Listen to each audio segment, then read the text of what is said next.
Dividend investors, bonjour, this is Mike Yeru, founder of Dividend Stocks and passionate investor.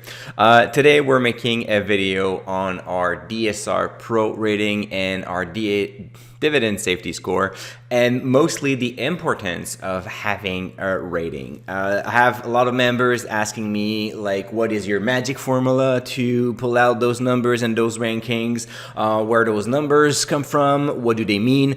And I thought of making a video for my DSR members, but for also all investors, to put the emphasis of like the utility of having all your stocks rank, regardless if it's from like A to F or a 1 to 10, or on our side we preferred like 1 to 5 ratings, but it will help you a lot making decision faster and avoiding dilemmas.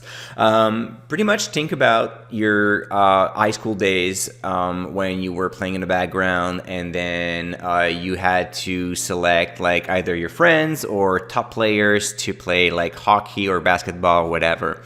And when you look at all the players that are available, obviously you have all ranked them in your head, because if you want to win, you may not take all your friends, and sometimes you just take your friends and you have fun. But when it's about money and you look at all the stocks that are possible in the world, you have like thousands of opportunities. You work very hard for your money, you make sacrifice to save it and invest it. So why would you buy stocks that you just fall in love with and that you just really like, but they show like poor metrics and they will not help you reaching your goal? So if your goal is to win the retirement game, the financial independence game, well, then you should pick only the best stocks for among the best sectors, and make a very short list. And this is all the idea behind making a rating at DSR. So let's start with our DSR Pro rating, which is a classic from screaming sell to exceptional buy. So 1 to 5, obviously 1 and 2s, you don't want them in your portfolio. 3s, they're like, they're okay, but they're not incredible. And then 4 and 5 are amazing buy, great opportunities, and companies that should be held in your portfolios. The way I've designed my rating is a little bit different than the classic sell, hold, and buy, in a sense that I don't give a lot of timing into those. My goal is to buy a stock and hold it for at least 10 years and hopefully more. So a company, for example, like Apple, has been rated either a buy 4 or a 5, an exceptional buy, for the past 8 years at DSR. And at any time it was only like a buy or a strong buy. And why is that? Well, it's pretty much simple. If I had to start investing today, I would buy Apple right now. Then you're going to tell me, yeah, well, while I'm looking at this video, Apple is overvalued. Mike, you're not giving good advice. And I'm going to tell you, well, who are you to tell me that the stock is overvalued or undervalued? If you look back at financial firms, at CFAs, you put 10 in a room, you ask them to find the real value of Apple, and they're going to come with 10 different answers. And most of the time, 80% of them will be wrong. And this is what stories have told us about valuation. They make you feel good because you have the impression that you're buying a good deal sometimes, but most of the times you're better off making a strong analysis of the stock of the company and determine if this business will do a lot better 10 years from now or not. And this is how I've approached the rating at DSR. This is how I've done my own for my own stocks. So if you look at how I've made this magic formula, it's a combination of qualitative and quantitative information. So the first thing that I usually look is, before looking at anything else, is what I call the Dividend Triangle. The Dividend Triangle is basically a set of 3 metrics which creates a triangle, right? And I'm looking at trends for revenues, earnings per share, and dividend growth, obviously. So the first one, revenue. Well, you want a company that is thriving, right? You want a company that has growth vectors, that has a dominant position in their market, that comes with strong brand recognition or innovation, invest in R&Ds, and basically you just want a company that has all it has possibly in their balance sheet and in their business to grow year after year. So that's the first purpose. Then once sales are doing well and the company is making money, you want to make sure that it's profitable. So instead of looking at margins and stuff like that, I look at earnings. It's not perfect. Obviously, when there's a big jump or a big drop, I dig deeper to understand what's happening, but it will give me a very good idea over the past 5 years if the company is making always more revenue and then more profit. Likely it's going to be a company that will perform well on the stock market. The last factor that I look is the dividend growth.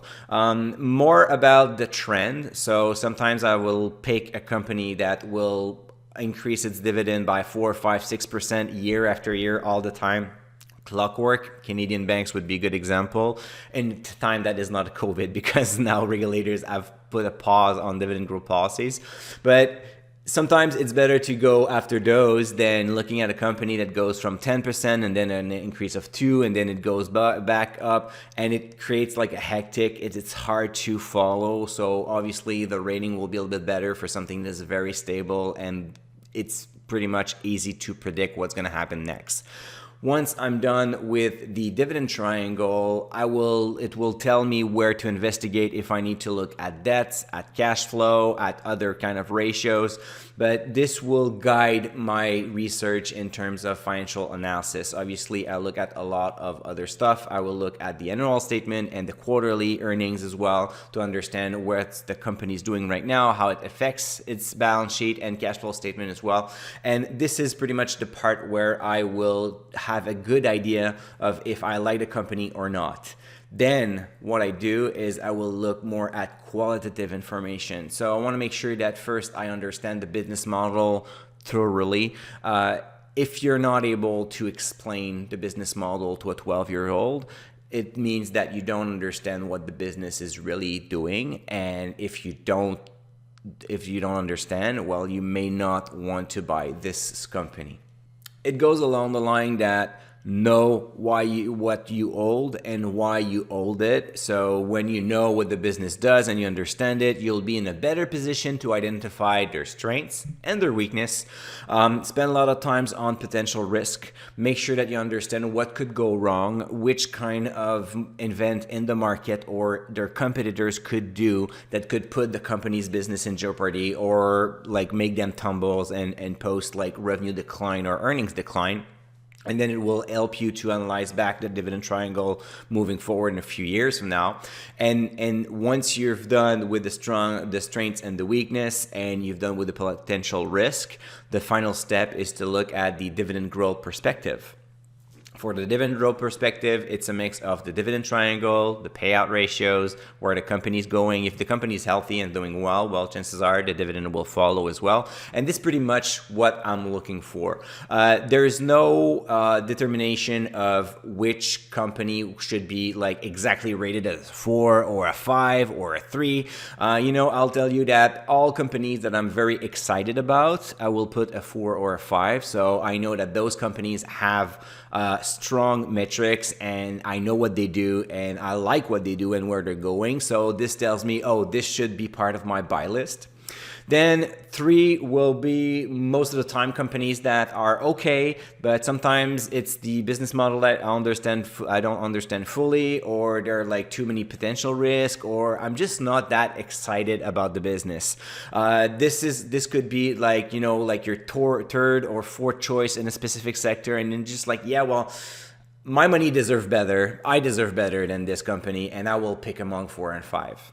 When you look at 2s and 1s, well, obviously those companies are not in my portfolio. Whenever I come to the realization that this company is a poor competitor. If I can find like plenty of great stocks in the same market and with better metrics and better growth perspective, well, then I will identify it as a sell. It's not necessarily a sell in a sense that, oh, you're going to lose a lot of money out of it. It's just that if you compare to its peers, chances are you're going to own the worst company among them.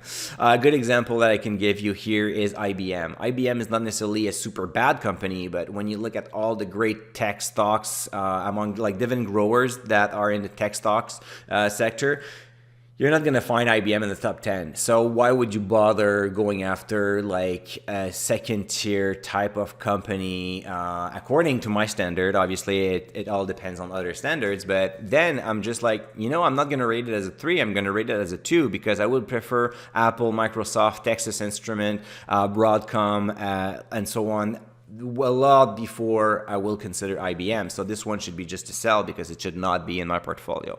So it's more about a philosophy of thinking. It's more about having something that is very clear. And to give you an idea, we cover at DSR, we cover about 1,000 stocks every quarter. We review those ratings every quarter as well. Usually our ratings will follow a normal law. So roughly 20% of them will have a buy rating, so 4 or 5. Then you'll have roughly 60% of them will be rated as a 3, and then another 20% as a 2 or a 1. I'm doing spot checks from time to time just to make sure that my ratings are working and that it creates significant value. And during the last 2 bear markets, so the one in 2018 and the one in 2020 for the pandemic, DSR rating outperformed the market greatly, meaning that they lost a lot more than the market during the crash. So if you sold those stocks before, then there you go, you saved a lot of money. And our buy ratings outperformed the market as well, meaning that they did on average better than the market.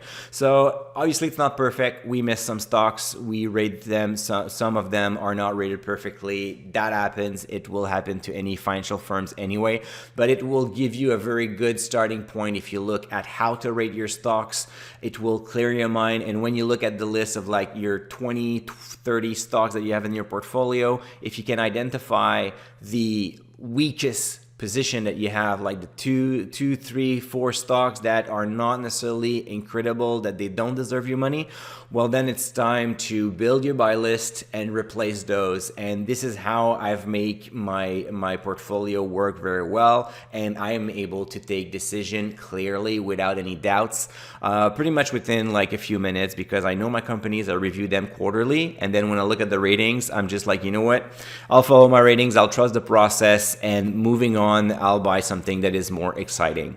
So I hope that you have enjoyed this video. I hope that you have understood a little bit better how I've worked with my rating. You don't necessarily need to use mine. You can make your own, but I think that having a rating will make sure that you make clear decision, that you avoid doubt, and that you avoid getting stuck by paralysis by analysis. And this is a lot more important than being right all the time.